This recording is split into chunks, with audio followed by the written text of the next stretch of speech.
Hello, my dear students. Welcome to your own channel CBSE Booster. This is Nida Khan, your teacher, mentor and your guide. हमारी NCERT series में हमने काफ़ी chapters कर लिए हैं. आज हम एक बहुत इंपॉर्टेंट चैप्टर स्टार्ट करने जा रहे हैं और वो चैप्टर कौन सा है? वो चैप्टर है कंट्रोल एंड कोऑर्डिनेशन. ठीक है. अब चैप्टर स्टार्ट करने से पहले बेसिकली हमें ये तो पता होना चाहिए कम से कम कि भाई कंट्रोल एंड कोऑर्डिनेशन होता क्या है. क्या होता है कंट्रोल एंड कोऑर्डिनेशन? क्या समझते हो आप लोग कंट्रोल एंड कोऑर्डिनेशन से? पहले तो ये दो वर्ड से मिलकर बना है, एक तो है कंट्रोल और एक है कोऑर्डिनेट. कंट्रोल करने का क्या मीनिंग होता है? कंट्रोल करना तो आप लोग जानते हो कि किसी भी चीज़ को रेगुलेट करना, है ना. मतलब आपके अंदर वो पावर होना कि आप किसी चीज़ को रेगुलेट कर पाएँ, आप उसे स्टार्ट कर पाएँ या स्टॉप कर पाएँ, है ना. ये सारी पावर, ये एबिलिटी, ये कंट्रोल कहलाती है ना. और बहुत सारी चीज़ें आपस में मिलकर उस एक्शन को कैसे परफॉर्म करती हैं. कोई एक पर्टिकुलर पार्ट तो उसमें ऐसा तो नहीं है कि वो कर पाएगा, पॉसिबल होगा कि उसी के अंदर इतनी पावर है कि वो अकेले कर ले. उसको एक थोड़ा सा तालमेल टाइप बिठाना पड़ेगा, है ना. तालमेल जिसको बोलते हैं, मतलब आपको कोऑर्डिनेट उसको करना पड़ेगा दूसरों के साथ उस पर्टिकुलर एक्शन को प्रॉपर वे में परफॉर्म करने के लिए. ये आपका कोऑर्डिनेशन कहलाता है. तो यहाँ इस चैप्टर में हमने किसके बारे में पढ़ना है? ये कंट्रोल एंड कोऑर्डिनेशन हमारी बॉडी में किसके थ्रू होता है? ये हमारे किसके थ्रू होता है? नर्वस सिस्टम के थ्रू होता है. ठीक है. नर्वस कंट्रोल होता है हमारा एक, या हमारा हार्मोनल कंट्रोल होता है. ठीक है. या तो हार्मोन्स के थ्रू जिसको हम एंडोक्राइन सिस्टम बोलते हैं, या नर्वस सिस्टम के थ्रू. अब ये नर्वस सिस्टम और एंडोक्राइन सिस्टम हम एक एक करके समझेंगे. पहले हम समझेंगे हमारा नर्वस सिस्टम क्या होता है. नर्वस सिस्टम हमारा क्या होता है? नर्वस सिस्टम हमारा इंक्लूड करता है, क्या बोला मैंने पहले, ये किसके थ्रू होता है? पहले हमें ये पता होना चाहिए. ये होता है नर्वस सिस्टम के थ्रू या फिर एंडोक्राइन सिस्टम के थ्रू. ठीक है. एंडोक्राइन सिस्टम में कौन आ जाते हैं आपके? एंडोक्राइन सिस्टम में आपके आ जाते हैं हॉर्मोन्स. ठीक है. मतलब इसमें हॉर्मोन्स होते हैं. ठीक है. केमिकल मैसेजेस होते हैं. हॉर्मोन्स आपके केमिकल मैसेजेस कहलाते हैं. तो ये किसके थ्रू हो गया? आपके हॉर्मोन्स इसको रेगुलेट करते हैं केमिकल मैसेजेस के थ्रू. और यहाँ कैसे होता है? यहाँ होता है आपके इलेक्ट्रिकल सिग्नल्स के थ्रू. किसके थ्रू? इलेक्ट्रिकल सिग्नल्स के थ्रू.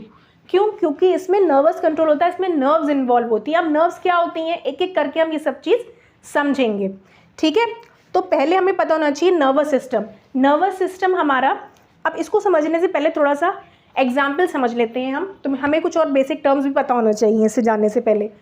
मान लो कि अभी आप बैठे थे, आपकी कोई चीज़ काट गई. ठीक है. आपके काट गई, आपको एकदम पेन फील हुआ ना. तो ये आपको किसने बताया? काटा यहाँ पर, फीलिंग आपका ये एहसास जो है ये किसने दिलाया आपको? ब्रेन ने दिलाया. यहाँ काटा, यहाँ पे रिसेप्टर बैठा था स्किन का. सबके रिसेप्टर होते हैं. ठीक है. उसने बाहर से सिग्नल रिसीव करा बॉडी ने हमारी कि हाँ मेरे किसी ने काटा. रिसेप्टर ने उसे लिया, उसे आगे सेंड करा स्पाइनल कॉर्ड को. स्पाइनल कॉर्ड उसको ब्रेन तक हमारे लेकर गए. उसने बताया अच्छा काट लिया है, दर्द हो रहा है. फिर उसने अपना दोबारा सिग्नल ट्रांसफ़र किया और ये कहा कि अरे इसको हटाओ, मच्छर को मारो या हटाओ, या फिर यहाँ पर ऐसे करके खुजलाओ. ये आपका रिस्पॉन्स हुआ. तो मतलब बाहर आपको क्या मिला? बाहर से आपको एक स्टिमुलस प्रोवाइड हुआ. ठीक है. उस पर आपने रिस्पॉन्ड करा. ठीक है. मान लो जैसे कि एक बिल्ली है, एक कैट बैठी हुई है नॉर्मली. अब वो बैठी थी, आपने देखा वो नॉर्मल बैठी हुई है, एकदम से वो चलने लगी, देखने लगी. तो क्या हुआ होगा? मे बी उसको हो सकता है चूहा दिखाओ, चूहा पकड़ने के लिए वो भागी. उसने क्या करा? उसका जो एनवायरनमेंट था उसमें कुछ चेंज हुआ. उस चेंज पे उसने अपना रिस्पॉन्स दिया, है ना. उसका रिस्पॉन्स चेंज हुआ, उसने कुछ उस पर रिस्पॉन्ड किया. तो यही हमारे इन्वायरमेंट के अकॉर्डिंग, ठीक है, जो हमें इन्वायरमेंट में हमारे चेंज हुआ उसके अकॉर्डिंग जो हमें, मतलब वो स्टिमुलस होता है, हमें स्टिमुलस मिला और उसमें जो हमने रिस्पॉन्ड किया. ठीक है. तो यही हमारा SR होता है, स्टिमुलस एंड रिस्पॉन्स. और जो इसको पूरी तरीके से कंट्रोल करती है, ये सब कंट्रोल किसने करा? उसके दिमाग में तो आया कि वहाँ चूहा है ना. मेरे दिमाग में आया कि मेरे काटा है तो मैंने मारा. तो ये किसने कंट्रोल किया? हमारे यहाँ ब्रेन ने. और इसका साथ कितनी चीज़ों ने दिया? उसके अलावा कितनी चीज़ों ने इसका साथ दिया? हमारी नर्व्स हैं, उन्होंने सिग्नल पास किया, है ना. हाथ के रिसेप्टर से पहुंचा, तो आपस में ब्रेन के साथ इन्होंने कोऑर्डिनेशन बिठाया, कंट्रोल ब्रेन ने किया, कोऑर्डिनेट इन सब चीज़ों ने करा। तो यही हमारा सिस्टम जो आप अपने एनवायरनमेंट के अकॉर्डिंग स्टिमुलस पे रिस्पॉन्स करते हैं, ठीक है, यही आपका कंट्रोल एंड कोऑर्डिनेशन कहलाता है। समझ में आया है ना? ठीक है, अब हम आगे समझते हैं। जो मैंने बताया कि पहले हम क्या समझेंगे, ये दो तरीके से होता है, एक नर्वस कंट्रोल होता है, एक एंडोक्राइन। ठीक है, एंडोक्राइन हमारा हार्मोन्स के थ्रू होता है, ये हमारे नर्व्स के थ्रू होता है, ये केमिकल है इसलिए नेचर में, और ये इलेक्ट्रिकल सिग्नल्स के थ्रू होता है। अब पहले हम डिटेल में नर्वस सिस्टम को समझते हैं। चलो अब हमने समझ लिया कि हमारा कंट्रोल एंड कोऑर्डिनेशन होता क्या है ना? आ गया ना समझ में? स्टिमुलस रिस्पॉन्स क्या होता है एनवायरनमेंट के अकॉर्डिंग, है ना, और जो उसे पूरी बॉडी हमारी कौन सा पार्ट कंट्रोल करता है और कौन कोऑर्डिनेट करता है उसके साथ, ये हमने समझ लिया। फिर मैंने बताया कि ये कौन करता है, मेनली ये नर्वस सिस्टम करता है और हमारा एंडोक्राइन सिस्टम करता है, जिसमें अब हम समझेंगे कि हमारा नर्वस सिस्टम क्या क्या करता है। नर्वस सिस्टम हमारा ब्रॉडली दो पार्ट्स में डिवाइड होता है। वैसे होता है आपका ऑटोनॉमिक नर्वस सिस्टम भी है, बट आपके लिए मेन यहाँ पर ये है central nervous system and peripheral nervous system. Centre word से ही पता चल रहा है, जो सेंटर में हो। सेंटर में कौन होता है भाई? जो मेन होता है ना, एकदम सेंटर वाला मेन बंदा टाइप। तो central nervous system is main. ठीक है, इसमें आपके क्या क्या आता है आपको ये पता होना चाहिए।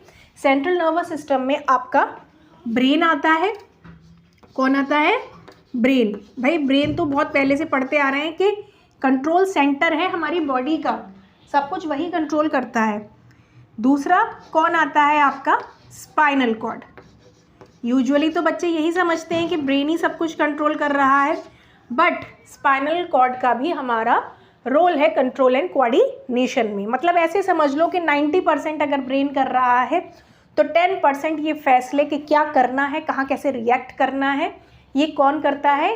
10% केसेस में स्पाइनल कॉर्ड भी करती है। ये हम आगे समझेंगे कि कब ऐसा वो करती है। ठीक है, अब ये हो गया हमारा क्या, सेंट्रल नर्वस सिस्टम में ब्रेन एंड स्पाइनल कॉर्ड। और ये है क्या? Peripheral nervous system. वर्ड से समझो, पेरिफेरी मीन्स बाहर की तरफ, मतलब सेंटर से आउटर की तरफ, दैट इज पेरिफेरी।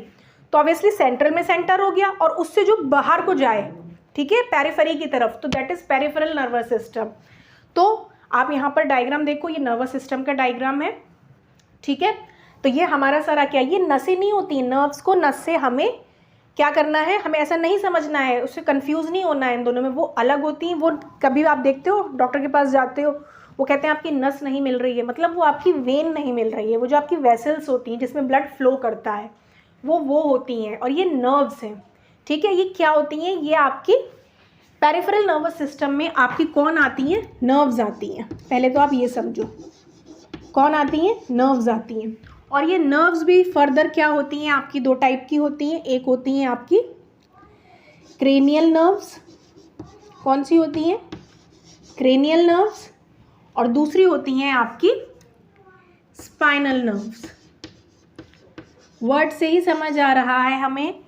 क्रेनियल होती हैं आपके ब्रेन से जो एसोसिएटेड है, जो ब्रेन से निकल रही हैं आपकी, है ना, पेरिफेरल में है ना, तो पेरिफेरी मतलब सेंटर से बाहर की तरफ निकल रही हैं, ऐसे करके आपकी नर्व्स नेटवर्क होता है आपका। ही देखा होगा आपने, जाल टाइप पूरा, ये आपका नर्वस सिस्टम कहलाता है। ठीक है, नर्व्स क्या होती है? ये आपकी, ये नर्व सेल से मिलकर बनी होती है। जैसे हमारी बॉडी नर्व सेल से मिलकर बनी है ना, ऐसे ये भी किससे मिलकर बना है हमारा नर्वस सिस्टम? नर्व सेल से, जिसको हम न्यूरॉन बोलते हैं। इसको हम आगे समझेंगे। ठीक है, तो ये ब्रेन से जो निकल रही हैं वो हमारी क्या है? वो हमारी है क्रेनियल नर्व्स। ठीक है, और ये कितनी होती हैं? ये 12 होती हैं। ठीक है, और दूसरी है हमारी स्पाइनल नर्व्स, मतलब जो हमारी स्पाइन से निकल रही हैं। ठीक है, जो हमारी पीछे होती है स्पाइन। स्पाइन क्या होती है? हमारी स्पाइन होती है, बच्चे कंफ्यूज हो जाते हैं स्पाइन में और स्पाइनल कॉर्ड में। वर्टिब्रल कॉलम, जो हमारी बैकबोन होती है, रीढ़ की हड्डी जो दिखती है, वो आपकी स्पाइन होती है। वर्टिब्रल कॉलम होता है, उसको हमने स्पाइनल कॉर्ड नहीं बोलना है। उसके अंदर जो इन्हीं नर्व्स का जाल होता है, नेटवर्क होता है। ठीक है, मतलब जैसे कि मान लो अगर ये आपकी ऐसे करके बैकबोन है, रीढ़ की हड्डी है, इसके अंदर बहुत सारा ये जो जाल है नर्व्स का, ये अंदर वाला स्पाइनल कॉर्ड है आपका, और ये आपकी स्पाइन है।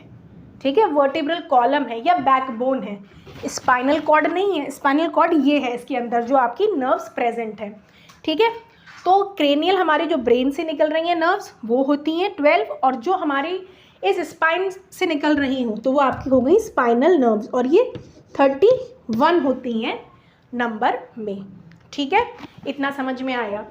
अब इसमें मैंने आपको बताया ब्रेन का 90% रोल है, और अभी मैंने आपसे बोला कि ये कौन करता है, नर्वस सिस्टम किससे मिलकर बना है, नर्व से। नर्व्स क्या है, न्यूरॉन, नर्व सेल से मिलकर बनी है। तो अब हम पहले समझेंगे कि हमारा न्यूरॉन क्या होता है, फिर एक एक करके हम ब्रेन के अंदर क्या आएगा, स्पाइनल कॉर्ड का क्या होगा, ये सब समझेंगे। ठीक है, तो हम देखते हैं पहले अपना next topic, that is neuron. So अब हम समझेंगे, हमने देख लिया नर्वस सिस्टम हमारा किसका बना होता है, मैंने बताया कि नर्व सेल्स का बना होता है। नर्व सेल्स को हम और क्या कहते हैं, न्यूरॉन्स कहते हैं। तो अब हमें पता होना चाहिए ना कि ये न्यूरॉन का स्ट्रक्चर कैसा होता है। ये स्ट्रक्चर बहुत इंपॉर्टेंट है, आपकी बुक में गिवन है, ये बनाने को आता है और अच्छे से लेबल करने को भी आता है। ठीक है, labelling is most important in science, ये सबको पता है। ठीक है, मार्क्स एकदम आधे हो जाते हैं अगर आप सिर्फ ड्रॉ कर दोगे और लेबल आउट नहीं करोगे, तो लेबलिंग इज़ मोस्ट इम्पॉर्टेंट। अब ये है आपके न्यूरॉन का स्ट्रक्चर, है ना। न्यूरॉन हमारा क्या है, फंक्शनल और स्ट्रक्चरल यूनिट है ना हमारी, किसकी, हमारे पूरे नर्वस सिस्टम की। जैसे हमारा सेल बेसिक यूनिट होता है ना, हमारी लाइफ का सेल से पूरी बॉडी बनती है, हमारी टिश्यू, टिश्यू से ऑर्गन, ऑर्गन से ऑर्गन सिस्टम, ऐसे ये हमारे नर्वस सिस्टम की बेसिक यूनिट है, ये उसके सेल्स हैं। कौन, न्यूरॉन। ठीक है, न्यूरॉन क्या करते हैं, अभी मैंने बताया आपको कि सिग्नल्स को, है ना, रिसीव भी करते हैं, ट्रांसफ़र करते हैं body to brain and brain to body. बाहर से इन्वायरमेंट से जो भी स्टिमुलस मिलता है उसको रिसीव करते हैं, रिसीव करके हमारी बॉडी से रिस्पॉन्ड करवाते हैं, ट्रांसफ़र करके इलेक्ट्रिकल इम्पल्सेस की फॉर्म में। ठीक है, ये पूरी बॉडी में ट्रांसफ़र होते हैं। ठीक है, तो इनका क्या काम है, सिग्नल्स को ट्रांसफ़र करना, एनवायरनमेंट से मिले हुए स्टिमुलस के अकॉर्डिंग फिर उसको रिस्पॉन्ड कराना। अब ये कैसे करते हैं, कैसे इनको मिलते हैं सिग्नल्स, अब ये उसका स्ट्रक्चर है हमारे एक नर्व सेल का। ऐसे हमारे मिलियंस ऑफ नर्व सेल्स हैं, ठीक है, हमारी बॉडी में। अब इसमें जो ये आपकी टिप्स होती हैं, इन टिप्स पे, नर्व टिप्स पे आपको सिग्नल मिलता है, सिग्नल रिसीव होता है। ठीक है, अब यहाँ ये टिप्स जो हैं ये क्या कहलाती हैं, इनको हम कहते हैं डेंड्राइट्स। क्या कहते हैं, डेंड्राइट्स। ठीक है, यहाँ पे रिसीव हुआ सिग्नल, यहाँ पे कोई चीज़ होती तो होगी ना जो इसको रिसीव करती होगी, तो यहाँ पे नर्व टिप्स पे रिसेप्टर्स होते हैं। ठीक है, जो कि इनको रिसीव करते हैं, इन्फॉर्मेशन को फिर आगे लेकर जाते हैं। अभी हम वो समझेंगे रिसेप्टर्स क्या होते हैं। ठीक है, अभी हम पहले स्ट्रक्चर समझते हैं न्यूरॉन का। ये डेंड्राइट्स हैं, यहाँ से सिग्नल मिला, फिर कहाँ आया, यहाँ से होता हुआ ये हमारी सेल बॉडी में आ गया। ये क्या, देखो ये सेंटर में तो न्यूक्लियस है, हर सेल के सेंटर में न्यूक्लियस होता है, इसके भी है, और ये इसके बाकी क्या है, सेल बॉडी है। ठीक है, इसको बोलते हैं हम सेल बॉडी। ओके, सिग्नल मिला, इलेक्ट्रिकल इम्पल्स की फॉर्म में आगे बढ़ना शुरू हुआ, सेल बॉडी में आया, सेल बॉडी से ये आपकी कहाँ बढ़ता है, आगे एक्सन की तरफ। ये आपके क्या कहलाते हैं, ये आपके एक्सन्स कहलाते हैं। ये आपकी एक्सन है, ये जो टेल निकली हुई है इसकी, ये क्या है, एक्सन है। यहाँ से आया, सेल बॉडी में आया, ट्रांसफ़र होता हुआ चला। ठीक है, आगे बढ़ा, ये आ गया आपके एक्सन में, कौन, इलेक्ट्रिकल इम्पल्स की फॉर्म में, जो हमें सिग्नल रिसीव हुआ है। अब बढ़ते बढ़ते ये कहाँ पहुँचा, ये लास्ट में होती है नर्व की एंडिंग, तो इसलिए इसको बोलते हैं नर्व एंडिंग। यहाँ नर्व ख़त्म हो रही है ना, यहाँ स्ट्रक्चर इसका एंड हो रहा है, इसलिए ये नर्व एंडिंग कहलाती है। क्या बोलते हैं इसको, नर्व एंडिंग। क्या हुआ, डेंड्राइट्स पे हमें पहले रिसीव हुआ, सेल बॉडी में आया, एक्सॉन के थ्रू होता हुआ नर्व एंडिंग तक वो सिग्नल पहुंचा आपका। तो ये इसका कंप्लीट स्ट्रक्चर है। यहाँ पर आकर क्या होता है, यहाँ पर आकर एक इवेंट अकर होता है, क्योंकि मैंने ये बताया ये मिलियंस होते हैं और एक दूसरे से जुड़े रहते हैं। ठीक है, जैसे आप ये स्ट्रक्चर देखना, इधर आ रहा होगा, ये दूसरा इससे न्यूरॉन कनेक्ट है, बट इन दोनों के बीच में आपको एक गैप दिख रहा होगा। ये जो गैप है आपका, ये क्या कहलाता है, ये आपका गैप साइनेप्स कहलाता है। क्या कहलाता है, साइनेप्स कहलाता है। साइनेप्स क्या होता है, दो न्यूरॉन्स जो हैं उनके बीच में जो स्पेस होती है आपकी, ठीक है, वहाँ पर क्या होता है, ये जो इलेक्ट्रिकल सिग्नल होता है ये दोबारा से केमिकल में चेंज हो जाता है। क्या होता है, केमिकल में चेंज हो जाता है। केमिकल में चेंज होके फिर ये आगे बढ़ने के लिए यहाँ पे रिएक्शन होता है कुछ, और दोबारा वो दूसरी वाली जो आपका न्यूरॉन होता है उसके डेंड्राइट पे इलेक्ट्रिकल इम्पल्स की तरह पहुंच जाता है, ठीक है। तो बीच में यहाँ पे ये केमिकल चेंज एक होता है जिससे ये दूसरे न्यूरॉन तक पहुँचता है और फिर उसकी वही टिप मिल जाती है इसको डेंड्राइट, और वहाँ पे ये फिर इलेक्ट्रिकल सिग्नल में कन्वर्ट हो जाता है। और इस स्पेस को, इस गैप को साइनेप्स कहते हैं, ठीक है। क्या बोलते हैं इसको? साइनेप्स बोलते हैं।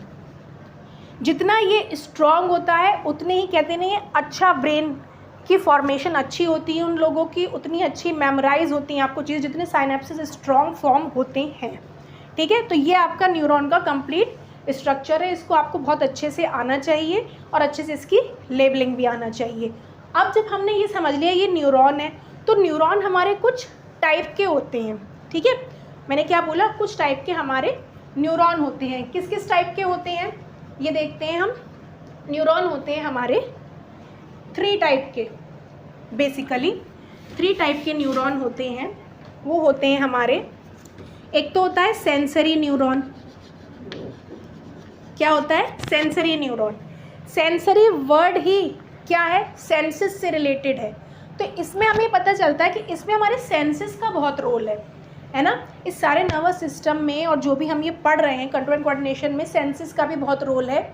जो ये रिसेप्टर मैंने बोला ना, रिसीव करते हैं यहाँ पे सिग्नल्स, तो ये जो आपके रिसेप्टर यहाँ प्रेजेंट होते हैं यही आपके सिग्नल्स को रिसीव करते हैं। और ये अलग अलग, अब रिसेप्टर होते हैं ना, रिसेप्टर बेस्ड है हमारे सेंसरी ऑर्गन में। कहाँ प्रेजेंट होते हैं? सेंसरी ऑर्गन में।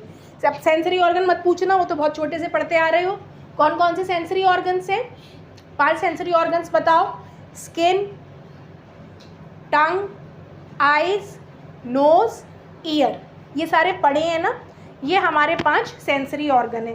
तो इस पे हमारे डिफरेंट क्या होते हैं, कौन प्रेजेंट होते हैं? डिफरेंट रिसेप्टर्स प्रेजेंट होते हैं।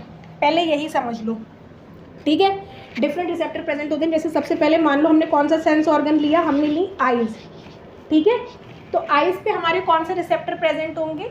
आइज पे हमारे प्रेजेंट होंगे आपके फोटो रिसेप्टर, ठीक है। कौन से रिसेप्टर प्रेजेंट होंगे? फोटो का मतलब क्या होता है? फोटो, आपने फोटोसिंथेसिस भी पढ़ रखा है। कनेक्शन इसका कहीं ना कहीं किससे होता है भाई? फोटो का लाइट से, ठीक है। और लाइट कैसे देख पाती है? लाइट का कनेक्शन किससे है? आइज से। तो ऑब्वियसली आइज पे कौन से रिसेप्टर्स प्रेजेंट है? Photo receptors. और ये हमारा क्या, किसके लिए ज़रूरी है? हमारी लाइट, ठीक है। अब दूसरा मैंने बोला सेंस ऑर्गन, दूसरा कौन सा है हमारा?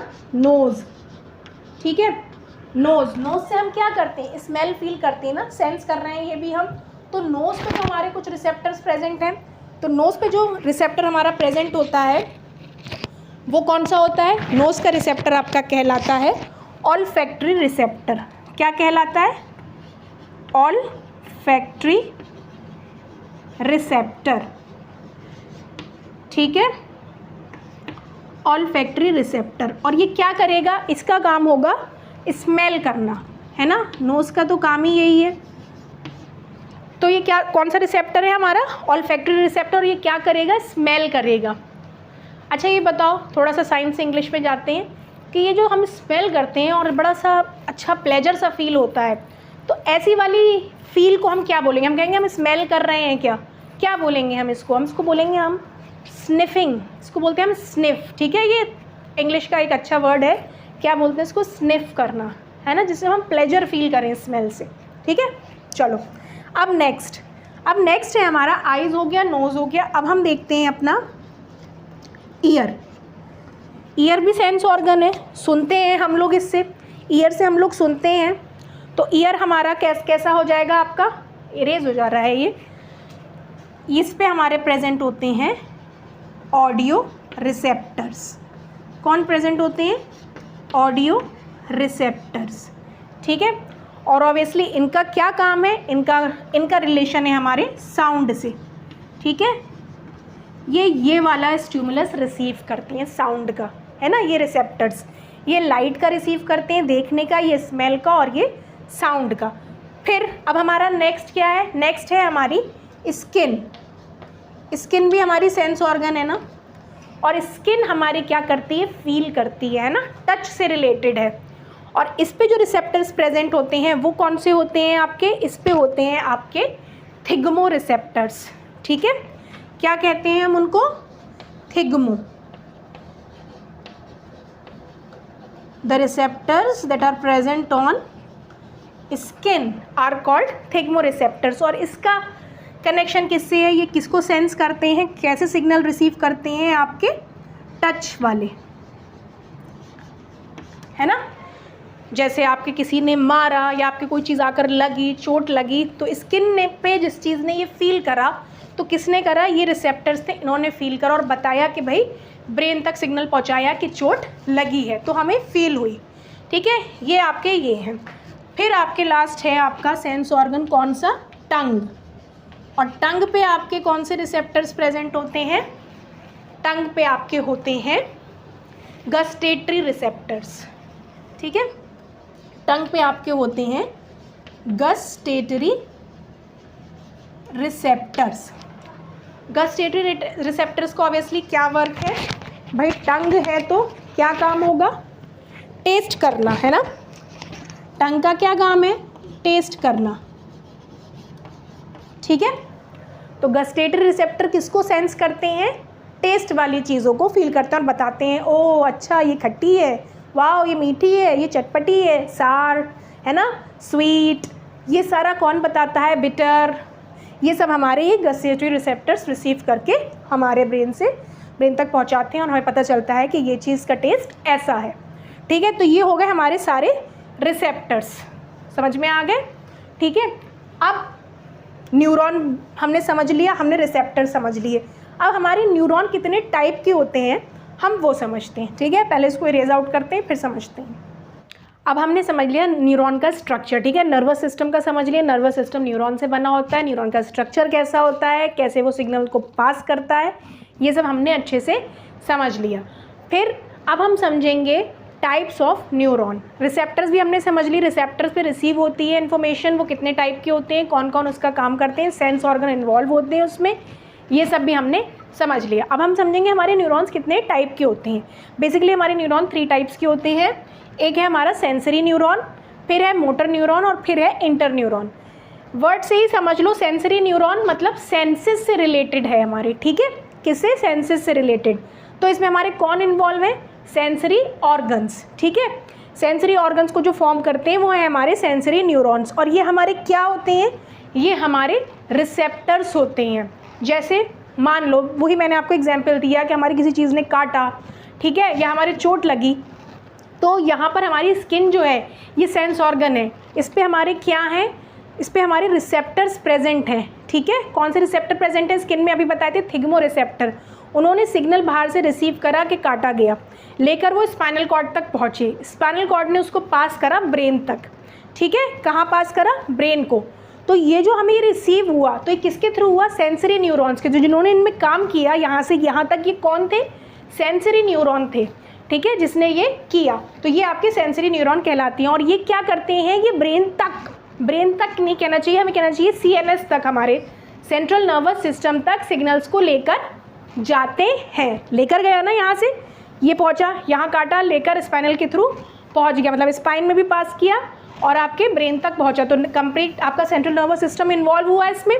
ठीक है, तो ये हमारे सिग्नल्स CNS तक लेकर जाते हैं, ये आपके सेंसरी न्यूरॉन्स होती हैं। ठीक है, पहुँच गया।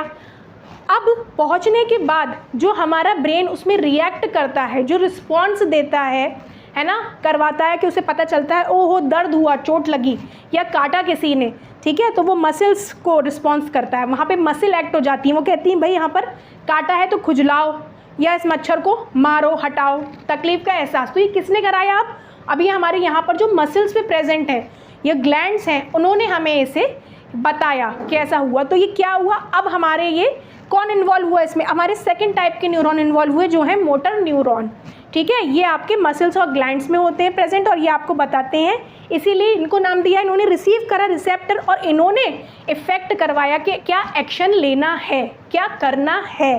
ठीक है, इसीलिए इनका नाम है इफेक्टर्स। तो इन्होंने क्या करा, ये तो ब्रेन तक लेकर जाते हैं सिग्नल।